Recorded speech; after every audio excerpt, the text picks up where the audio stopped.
அற்புதமான ஒளிபெருக்கி, செல்வம் ஒளிபெருக்கியா, அழகான ஒளிபெருக்கி. ஏன்னா நிறைய ஊர்களில் போனோம்னா விசில் பயங்கரமா அடிக்கும். நேற்று போன ஊரெல்லாம் பார்த்தோம்னா, நேற்று வேட சொந்த ஒரு பக்கம் போயிருந்தோம். இன்னைக்கு 2 ஊர் எனக்கு ரசீது. ஏன்னா புதுவையில பக்கம் சங்கர் கையாட்டி சங்கர் ரசீது போட்டு நோட்டீஸே அடிச்சு போயிருச்சான். காலையில 2 பேர் ஃபோன் பண்றாங்க, இங்க வாங்கன்னு ஒருத்தர் ஃபோன் பண்றாரு, அங்க வாங்கன்னு ஒருத்தர் ஃபோன் பண்றாரு. அப்புறம் கிடைக்கிற எங்க முதல் ரசீது போட்டாங்கன்னு கேட்டேன். இந்த ஊர் தான் முதல்ல எனக்கு ரசீது போட்ட ஊர். அப்ப நன்றி நன்றி நன்றி, கைதட்டி கொடுங்க நன்றி. அப்ப இங்கதான் ரசீது போட்டாங்க, முதல்ல எங்கே ரசீது போட்டாலும் அங்கேதான் என்னால போக முடியும் அப்படின்னு இங்க வந்துட்டேன். உங்களெல்லாம் சந்தித்து மிகுந்த மகிழ்ச்சியோடு இந்த தென்னகத்தின் சிறப்பை எடுத்து கூற வேண்டும் என்றால், தென்னகமா இன்ப திருநாட்டில் மேவியதா கல்நடத்து குடகுமலை கனிமயத்தில் கருவாகி தலை காவிரி என்னும் தாரையிடப்படுவாயே ஏர் வீழ்ச்சி காணாமல் இருக்க சிவசமுத்திர வீழ்ச்சி எனும் இந்த வரலாறா மண்ணும் பாடியொரு வளர்த்தென்றல் தாளாட்ட கண்ணம்பாடி அணை கடந்து ஆடுதாண்டா காவிரி பேர் பெற்று அகந்த காவிரியாய் பின் தவழ்ந்து கல்லணையில் கொள்ளிடத்தில் காணுமிடமெல்லாம் தாவி பெருகி வந்து தஞ்சை வளநாட்டை தாயாகி காப்பவரா தனிக்கருணை காவிரி போல் செல்லுமிடமெல்லாம் சீர்திருத்தி தேர்வெடுக்கி கல்லும் கனியாகும் கருணையால் எல்லோருக்கும் பிள்ளையனாலும் பேச வந்த கண்மணியே மன்னரே எங்கள் வாழ்வே இதயக்கணி, எங்கள் இதயக்கணி இதயக்கணி. நீங்க நல்லாயிருக்கோம் நாடு முன்னேற, இந்த நாட்டில் உள்ள ஏழைகளின் வாழ்வு முன்னேற. நீங்க நல்லாயிருக்கோம் நாடு முன்னேற, இந்த நாட்டில் உள்ள ஏழைகளின் வாழ்வு முன்னேற. என்று நல்லவங்க எல்லாரும் உங்க பின்னாலே, நீங்க நினைச்சதுதான் நடக்கும் உங்க கண்ணு முன்னாலே. நீங்க நல்லாயிருக்கோம் நாடு முன்னேற, இந்த நாட்டில் உள்ள ஏழைகளின் வாழ்வு முன்னேற.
அன்னார்வர்கள் 200 ரூபாய் அன்பளிப்பளித்து கௌரவப்படுத்துகிறார்கள். அன்னார்வர்களுக்கு நெஞ்சார்ந்த நன்றி.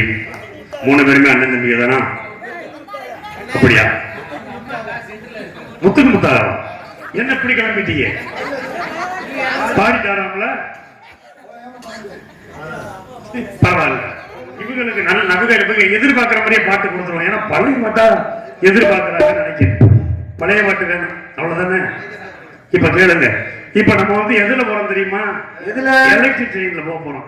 அப்போ சல்லுன்னு ஒற்றையாட்டி இங்க ஏறுறோம், சென்னையில போய் இறங்கிடுறோம். அவ்வளவுதான். சரியா? இப்ப பிடிக்கிறீங்க. தாயில்லாமல் நான் இல்லை, தானே எவரும் பிறந்ததில்லை, எனக்கு ஒரு தாய் இருக்கின்றார், என்றும் என்னை காக்கின்றார்.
விவசாய சேற்றில் வைத்தால் நம்ம சோத்துல கையை வைக்க முடியும் தெரியுமா எல்லாருக்குமே?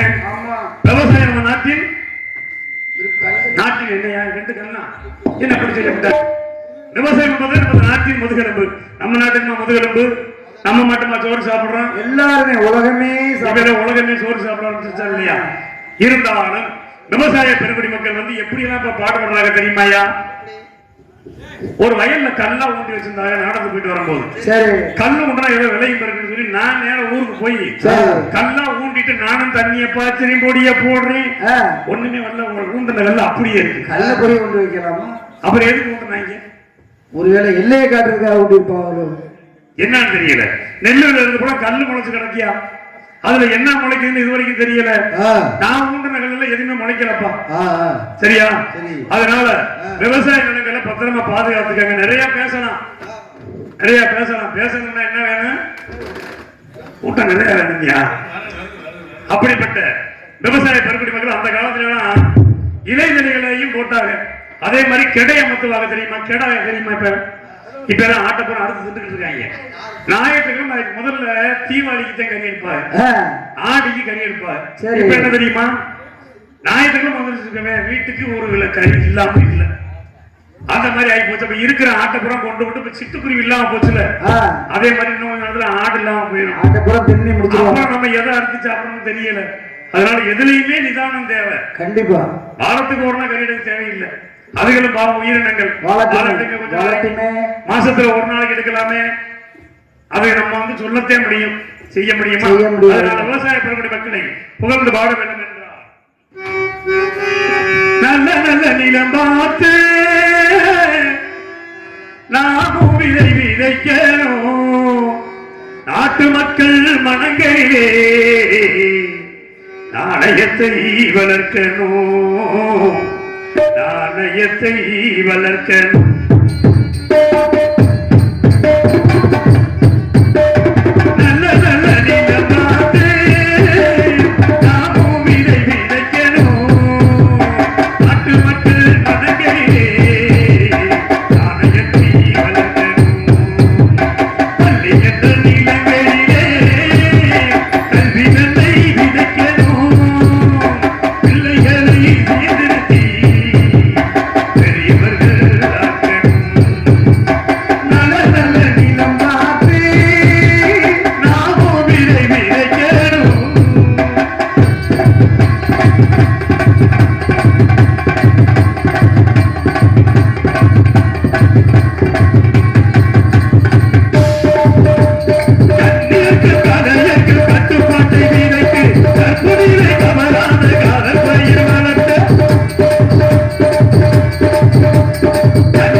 வண்ண வண்ண பூக்களில் வண்டுகள் தேடி கொண்டு அழகான மங்கரைக்கின்ற மனிதனை போல் தள்ளாடி திரிகின்ற இந்த காட்சி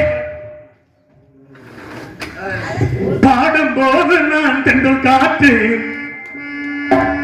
பருவ மங்கையோ தென்னங்கீற்று. எக்ஸ்பிரஸ் போகணும். ஆமா, எல்லாமே எக்ஸ்பிரஸ்ல போயிருந்தியா? பாடும் போது நான் தென்றல் காற்று